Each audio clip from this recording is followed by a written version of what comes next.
Morning. তো দেখো সকাল সকাল যাচ্ছি হচ্ছে গঙ্গা স্নান করতে।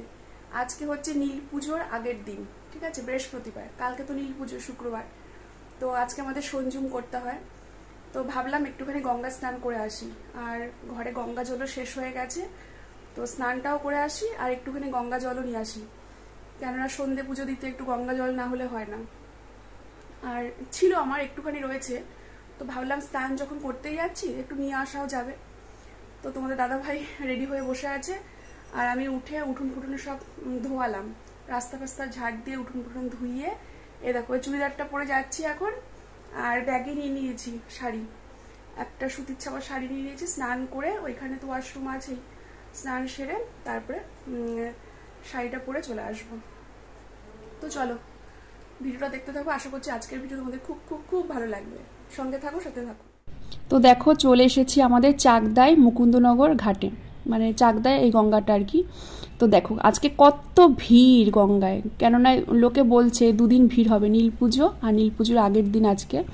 তো অনেক লোক এসেছে গঙ্গা স্নান করতে, আর আমরা যখন গঙ্গার ঘাটে নামি তখনও দেখো ওই পাশটাতেও কত লোকে ভিড়। আর এটা বেশ ঘাট বাঁধানো, অনেক কটা সিঁড়ি আছে। আর আমি না একটা মগ নিয়ে এসেছি, জানো তো, আমার না গঙ্গায় নেমে ডুব দিতে ভীষণ ভয় করে, কেন জানি না, জল দেখে আমার খুব ভয়। তবুও এসেছি সাহস করে ওদের সাথে আর কি, যারা এসেছে আমাদের পাড়া থেকে ওদের সাথে। আর তোমাদের দাদাভাই দূরে দাঁড়িয়ে আছে, ও বলছে আমি এখন স্নান করবো না এত সকালে, তুমি করো। তো আমি আস্তে আস্তে নেমে না ওই মগটা দিয়ে মানে জল দিয়েছি মাথায়, নামিনি।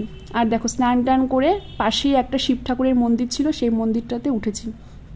গিয়ে এসছি যখন সকাল সকাল স্নান করে আগে ভোলে বাবাকে দর্শন করে আসি। আর উঠে দেখছি মন্দির ফাঁকা, পুরোহিত মশাই ছিল, উনি পুজোর জোগাড় যন্ত্র করছেন। এক সাইডে আছে লোকনাথ মন্দির আর এক সাইডে আছে শিব মন্দির। তো আগে উঠেছি লোকনাথ ঠাকুরের মন্দিরে। তো দেখো উঠেছি এখানে, আর এখানে প্রণামী বাক্সে প্রণামীও দিলাম আমরা। আর ঠাকুরের যে মেন মন্দিরটা আর কি, ঠাকুরটা যেখানে বসানো হয়েছে সেখানটা তালা মারা ছিল, মানে এখন অনেক সকাল তো, মোটামুটি এখন 9টা বাজে, 9টা সাড়ে 9টা। তো ভেতর থেকে আমরা দেখলাম কাচের দরজা। আর এটা দেখো, এটা হচ্ছে নীল পুজোর দিন, কারণ মানে ওই দিন পুরো কন্টিনিউ ব্লগটা করতে পারিনি, পরের দিন যোগ করেছি ওর সঙ্গে আর কি। নীল পুজোর দিন স্নান করে দেখো এখন যাব হচ্ছে মন্দিরে বাবার মাথায় জল ঢালতে। তো সব গুছিয়ে নিয়েছি যা যা লাগে আর কি, ঘি, মধু, দুধ, গঙ্গা জল। চলে এসেছি মন্দিরে ভোলে বাবার মাথায় জল ঢালতে। পুরোহিত মশাই মন্ত্র বলছেন আর আমরা অঞ্জলি দিয়ে মাথায় জল ঢালছি।